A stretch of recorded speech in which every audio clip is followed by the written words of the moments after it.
राजधानी रे विभत्स हत्याकांड ओभरब्रिज उपर मिला युवकों मुंड कटा मृतदेह भोर समय हत्या करा जाइथिबा संदेह उपजुछि। रसुलगढ़ बाणी विहार मेन रोड रे मर्डर होईछि। घटनास्थल रे एक स्कूटी मध्य रहिछि।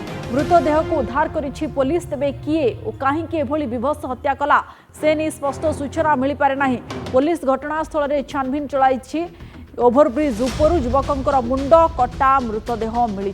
घटना चांचल्य सृष्टि करिछि। भोर समय हत्या करा जाइथिबा संदेह करा जाउछि। तेबे किभली किए हत्या करिछि ता पर्यंत जना पड़ी नाही। रसुलगढ़ बाणी विहार रास्ता रे होईछि एही मर्डर। तेबे विभत्स हत्यार कारण एपर्यंत अस्पष्ट रहिछि। पुलिस मध्य तनाघना जारी रहिछि। मृतदेह को उद्धार करी पुलिस चलाइछि छानबीन। राजधानी रे एभली गोटे विभत्स हत्याकांड वर्तमान अनेक प्रश्नबाची सृष्टि करुछि। ओभरब्रिज उपरु युवकों मुंड कटा मृतदेह उद्धार होईछि। आम सहित जोड़ी होउछन्ति मानस महापात्र भुवनेश्वर रिपोर्टर। मानस, राजधानी एबे सुरक्षा बलर छाउनी भितर रहिछि। आगको मध्य प्रवासी भारतीय सम्मेलन रहुछि एवं विभिन्न कार्यक्रम मध्य आयोजन चलिछि। ता भितर गोटे मर्डर घटना सामना को आसुछि एवं ता पुणी ओभरब्रिज उपरे। पूरा सहर जदि देखिए सुरक्षा व्यवस्था रे छाउनी हेकी रहिछि। प्रधानमंत्री गस्त रही सहित प्रवासी भारतीय सम्मेलन रही। राति विभिन्न जगह चेकिंग ब्लॉकिंग चली। किंतु जो अवस्था गोटे खेताक्त मृतदेह बर्तमान बाणी विहार ओभरब्रिज उद्धार करा बर्तमान अनेक प्रश्नवाची सृष्टि होती। जो भाव में गोटे मृतदेह को ठाब करा मृतदेह निकट में देखिए गोटे स्कूटी पड़ी रही। स्कूटी पड़ी रहा सहित गोटे मुंड विहीन शव मिली मुंड विहीन मृतदेह मिली। तेणु मृतदेह को देखिले कौन प्रकार जना पड़ूना कि यह गोटे दुर्घटना बोली। किंतु पुलिस प्राथमिक तदंत बेले जदिओ दुर्घटना भाविकी तदंत करुच्ची किंतु निकट में लगी सीसीटीवी गुड़ी को चेक करुच्ची। जो जबत गाड़ी अच्छी तार नंबर आधार जे मृतक रही परिचय जानवा को चेष्टा चलती। किंतु प्राय भोर समय एवं मृतदेह को देखिले जहाँ जना पड़ुची हाथ एवं आंगुठी रे जहाँकि आम देखा विजुआल संभवपर होना जेहेतु अत्यधिक ब्लड बोही रक्तस्राव होती रास्ता उपरे। तेणु हाथ में क्षत चिन्ह रही मुंडटी संपूर्ण रूपे शरीर अलग हो जाती। अन्य कौन जगार शरीर क्षत चिन्ह ना। तेणु गोटे प्रकार संदेह करा जाउची कौन कारण कहीं बाइक रे आसिकी एभली चोट पकई थाई पारंती हाणी थाई पारंती जो कि जड़े एभली भाव में विभत्स भाव में जनकर हत्याकांड करा जायछि। एवं ता सहित जहाँ को हत्या करा जायछि तांकर हेलमेट टी मध्य से जगार पड़ी रही। तो गोटे प्रकार संपूर्ण रूपे कहवाकू गले पुलिस से दिग को लेकिन अधिक खोलताड़ करुच्ची। जो सीसीटीवी रही एनएचआई ताकू वर्तमान तदंत परिसर मुक्त करा जायछि। एनएचआई सीसीटीवी को हस्तगत करने पर पुलिस हाथ में गोटे बड़ सुराक लगी पारे जे एभली घटना बा एभली हत्याकांड प्रकृत पक्ष किए रही। विलंबित राति जहाँ कहुच्छी भोर समय एमती घटना घटी बोली तो यह पुलिस विभिन्न दिग को लेकिन छानबीन करुच्ची। प्रथम कथा हूँ मृतक परिचय जाना क्या सहित शत्रुता थिला कौन जो एनएचआई लुटपाट को लेकिन हत्याकांड होती।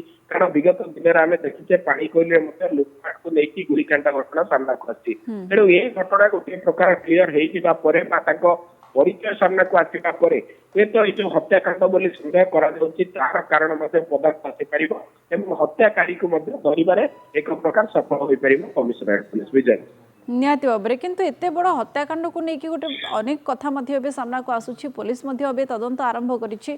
ये आपण कहउछन्ति विलंबित राति होइथै पारे किंबा ये भोर भोर होइथै पारे किंतु किए एभली घटाई थाई पारे। ये केवल लूट उद्देश्य रे किछि होइथै पारे ना किछि पूर्व शत्रुतार कारण रहिथै पारे। कोन प्रथम संदेह रहुछि पुलिस रो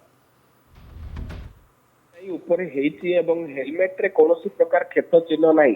तेणु जो माने अच्छे पाखापाखि अच्छे जो माने से जगह उपरे रही कहवार कथा हूँ कौन प्रकार दुर्घटना है ना। तेणु जदिओ दुर्घटना नई जहाँ जमी बॉडी मिली हत्या संदेह कराऊँच। तेणु हत्या संदेह पछरे दुईटी कारण थाईपे जेहेतु एनएच उपरे कौन लुट पाई बा कौन अनेक समय देखा जाए लुटेरा टंका छड़ाई मोबाइल छड़ाई विभिन्न प्रकार कांड भियाई था। तेणु सेमती घटना सामना को आसी थाईपे नचेत कौन कारण जदि विलंबित राति झगड़ा होता पूर्व शत्रुता को केन्द्र करी कहीं एभली भाव में विभत्स हत्या करा जाए। कारण जी प्राथमिक तदंत बर्तमान होती पारिपार्श्विक परिस्थिति को देखा जाए पुलिस सहित जो माने आई विटनेस अच्छा विटनेस कहवार कथा हूँ कौन प्रकार गोटे एक्सीडेंट नुहे यह क्लियर कट गोटे इमिडिएट गोटे कौन प्रोभोकेशन आसिकी मर्डर करा जायछि बा तुरंत आसिकी दुई जन जो माने कि बाइक रे मध्य जाउथिबा कथा वर्तमान संदेह कराउछि कारण स्कूटी आरोही को जेहेतु हणा जायछि बाइक रे आसिकी केही एभली कांड भियाइछंती ए सब दिग को नेकी वर्तमान तदंत चलीथिला बेले जे देखिबे घटनास्थल कमिशनरेट पुलिस पहुंची मृतदेह को उद्धार करिछि व्यवच्छेद पाई पठेइछि गाड़ीटी को उद्धार करिछि गाड़ीटी को सीज मध्य करिछि तेणु गाड़ीर नंबर आधार रे जेतेबेले मृतकଙ୍କ परिचय मिली परिबो तांकर जो सीडीआर रहिछि बा लास्ट कॉल से काहाकू करिथिले केते समय धरि कथा आइथिले कोन कथा आइथिले ए तमाम दिग को नेकी गोटे अधिक सूचना मिली परिबो तापरे जेतेबेले तांका परिचय सामना को आसीबो तांकर काहा सहित शत्रुता थिला कि ये सब भीतर गोटे क्लियर पिक्चर आसी परिबो एवं जदि सेमिति कोनोसी कारण नथिला तेबे लूट उद्देश्य रे बा कोनोसी प्रकार छिनताई उद्देश्य रे राजरास्ता उपरे जो माने लुटेरा अछंती से माने एभली घटना घटै पारंती बोली वर्तमान पुलिस संदेह करूची बिजल पुलिस मध्य गोटे पटे गाड़ी जो आपण कहउछंती पड़ी रहिछि तांकर गाड़ी मध्य जबत होइछि मोबाइल मध्य जदि जांच करा जिवो ताले सेतिरु किछि तथ्य मिलि पारे आउ सीसीटीवी फुटेज रु मध्य अनेक किछि तथ्य मिलि पारे जे प्रकृत घटना बळी कोन रहितला कोन नै आमे आपण जोगाजोग रे रहंतु पुलिस आउ कोन सूचना ए संपर्क रे देउछि परवर्ती समय रे आलोचना करबा बहुत बहुत धन्यवाद आपको मानस महापात्र आम सहित जोड़ी होते भुवनेश्वर रिपोर्टर संपर्क में अधिक सूचना देते।